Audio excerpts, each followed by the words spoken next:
अस्सलामु अलैकुम वरहमतुल्लाहि वबरकातुहू। दोस्तों, मेरी आज की वीडियो का मौजू है हंसी या हंसना। आप भी सोच रहे होंगे यार ये कैसा मौजू है, लेकिन दोस्तों हंसी जिंदगी है। अगर खामोश रहते हैं तो बीमार हो जाते हैं और लोगों को अच्छा नहीं लगता। हालात चाहे कैसे भी हों, हमें मुस्कुराकर हंसकर उनका मुकाबला करना चाहिए। हमारे फैमिली डॉक्टर अमीर अली सुहानी कहते हैं हंसने से चेहरे पर निखार आता है।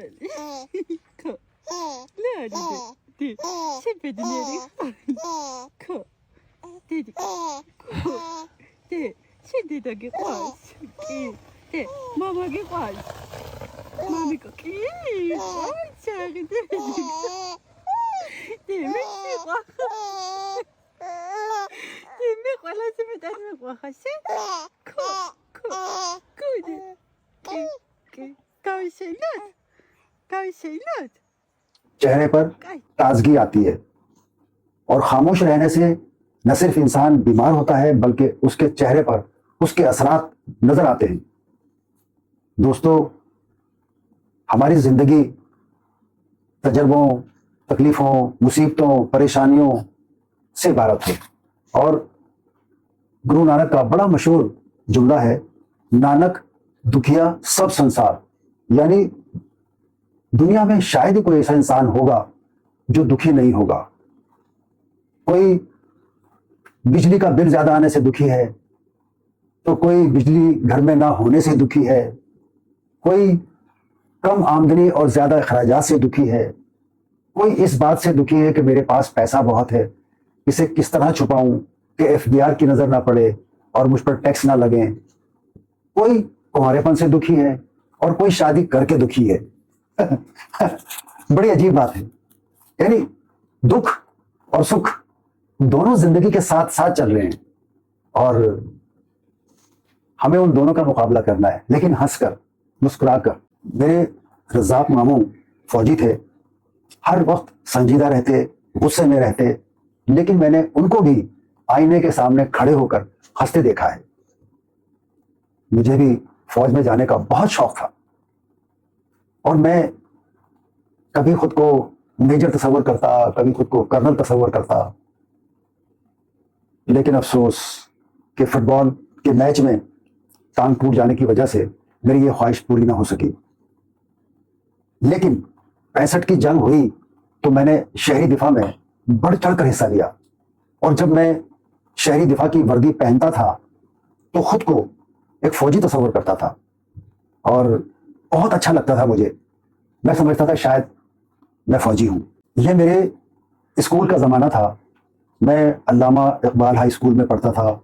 यहाँ हबीब अरशद मेरे उर्दू के टीचर थे। वो जब भी क्लास में आते हंसते रहते, शायरी पर ज़्यादा जोर देते। मीर तकी मीर और गालिब को बहुत पढ़ाते थे। शायद उन्हीं दिनों मुझे लिखने और शायरी करने का शौक हुआ। कभी कभी मैं कुछ चीज़ें लिखकर उनको दिखाता, कभी वो उसे फाड़कर फेंक देते और कभी कहते और लिखो, दोबारा लिखो, बार बार लिखो। मुझे बहुत गुस्सा आता था, लेकिन मैं उनकी बात को बड़े तहम्मुल से सुनता और जैसे वो कहते थे, इकबाल हालात चाहे कैसे भी हो हंसते रहा करो। तो जब मुझे गुस्सा आता था तो मैं जलने के बजाय, सड़ने के बजाय, पोड़ने के बजाय हंसता रहता था और शाबाश देते थे वो मुझे, कहते वाह अच्छी बात है, तुम तरक्की करोगे, बहुत आगे जाओगे। स्कूल के बाद गज़ौली कॉलेज में दाखिला लिया तो यहाँ बदर हाशमी उर्दू के प्रोफेसर थे। वो कॉलेज के बाद रेडियो पाकिस्तान हैदराबाद जाते और वहाँ ड्रामों में काम करते थे। एक दिन वो रेडियो पाकिस्तान से किसी ड्रामे का स्क्रिप्ट लाए और मुझे दिया, इकबाल इसकी कार्बन कॉपी कर दो। क्योंकि मेरी खुशखत बहुत अच्छी थी, शायद इसीलिए उन्होंने मेरा इंतखाब किया। मैंने उस ड्रामे का लिखकर कार्बन कॉपी उसकी कर दी मैंने, क्योंकि उस जमाने में फोटोस्टेट शायद नहीं आया था या आम नहीं होगा। वो ड्रामा ऑन एयर चला गया। उसमें बदर हाशमी और अदाकार मोहम्मद अली ने भी काम किया था। लेकिन जैसे ही ड्रामा ऑन एयर गया, ड्रामे के असल मुसन्निफ ने हंगामा कर दिया कि ये मेरे मुकालमे किसने बदले और क्यों बदले, लेकिन चूंकि मुकालमे बहुत अच्छे थे इसलिए डांट के बजाय मुझे शाबाश मिली और 40 रुपए का चेक मिला। और गजाली कॉलेज का नाम हुआ कि गजाली कॉलेज में ऐसे हुनरमंद तालिब इल्म पढ़ते हैं जो इतना अच्छा सोचते हैं और इतना अच्छा लिखते हैं। गजाली कॉलेज में पढ़ते हुए ही मैंने मुशायरे पढ़ने शुरू किए और हैदराबाद के बाद कराची आने लगा। सुपर हाईवे नया नया बना था, इकबाल एंड कंपनी की बस सबसे पहले सुपर हाईवे पर आई थी। उसका हैदराबाद से कराची तक का किराया 3 रुपए था, जबकि ट्रेन का किराया 3.5 रुपए था। लेकिन रेलवे ने सुपर हाईवे बन जाने और बस के किराए 3 रुपए होने की वजह से अपना किराया 3.5 से 3 रुपए कर दिया। बहरहाल मैं कराची आता रहा, यहाँ जोश मलिहाबादी, फैज अहमद फैज, रईस अमरोही और परवीन शाकिर के साथ मुशायरे पढ़ने का मौका मिला। उसी जमाने में रईस अमरोही की शागिर्दी इख्तियार की और उनके कहने पर अपनी मुंह बोली बहन इशरत नसीम के साथ बज़्म अंजुम के नाम से एक अदबी तंजीम कायम की।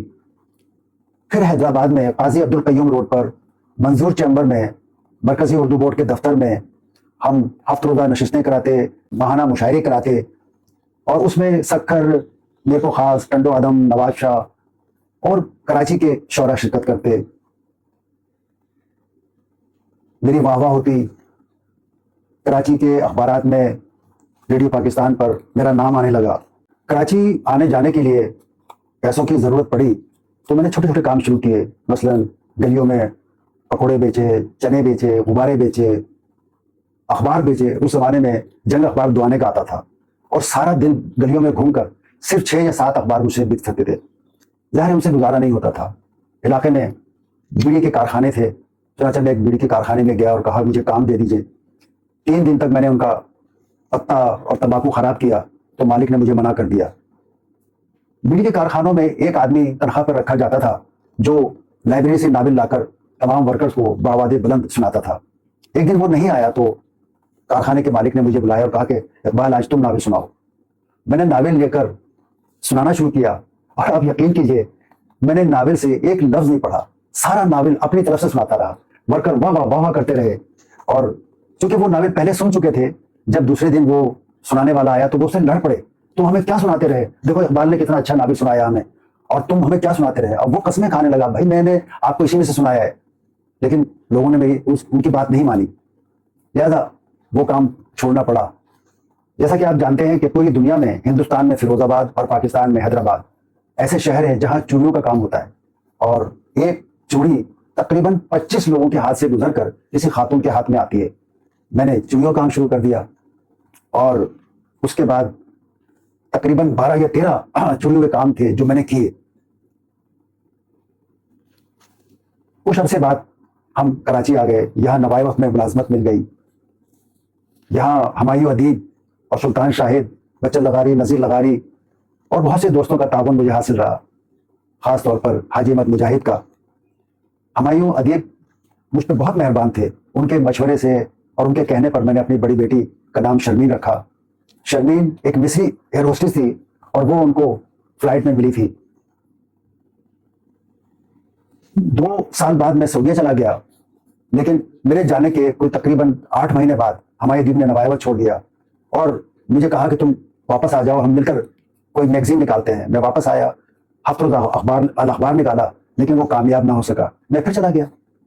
2 साल बाद मैं फिर आया और फिर नवाए वक्त में नौकरी कर ली। लेकिन इस मरतबा काफ़ी लोग बदल चुके थे और उन नए लोगों से शायद मेरी बन नहीं सकी, तो मैं डान अखबार के उर्दू सेक्शन में आ गया। यहाँ हुर्रियत उनका निकलता था। इसी ज़माने में आवाज़ पेशावर, आफ्ताब लाहौर और मिज़ान कोयटा में काम किया एज ए ब्यूरो चीफ। 8 साल तक मैं काम करता रहा और 8 साल बाद फिर मैंने अपना अरबी और अंग्रेज़ी का अखबार निकाला जो 31 साल तक बाकायदगी से निकलता रहा। आखिर कोरोना की वजह से वो बंद हो गया और आजकल मैं अपने यूट्यूब चैनल पर वीडियो बनाकर आपको भेजता हूँ। मेरी वीडियो न सिर्फ पाकिस्तान बल्कि दुबई, बहरीन, कुवैत, सऊदी अरब, लंदन और अमेरिका में दोस्त मेरे देखते हैं, लाइक करते हैं, शेयर करते हैं और आगे दूसरों को भेजते हैं। मैं इस मौके पर यूनाइटेड किंग के मालिक हुसैन भाई का दिल से शुक्रिया अदा करता हूँ, क्योंकि अगर वो मुझे सपोर्ट ना करते तो शायद मेरा अखबार ना निकलता। या अगर निकल भी जाता तो इतना कामयाब ना होता। मैं हमेशा उनका शुक्रगुजार रहूंगा और मैं उनसे रिक्वेस्ट करूंगा कि वो मेरे अखबार अल-यौम, मेरे यूट्यूब चैनल को भी सपोर्ट करें और अपने इदारे का इश्तहार उसके लिए जारी करें ताकि मेरी हौसला अफजाई हो। और आप जानते हैं ना कि आजकल एक वीडियो बनाना और यूट्यूब चैनल बनाना कितना मुश्किल काम है, उसमें कितने अखराजात आते हैं, कितनी चीज़ें हमें उसके लिए लानी पड़ती हैं।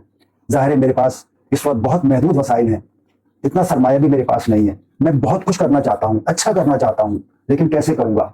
आपके ताउन के बगैर मैं कुछ नहीं कर सकता। अस्सलामु अलैकुम व रहमतुल्लाहि व बरकातहू।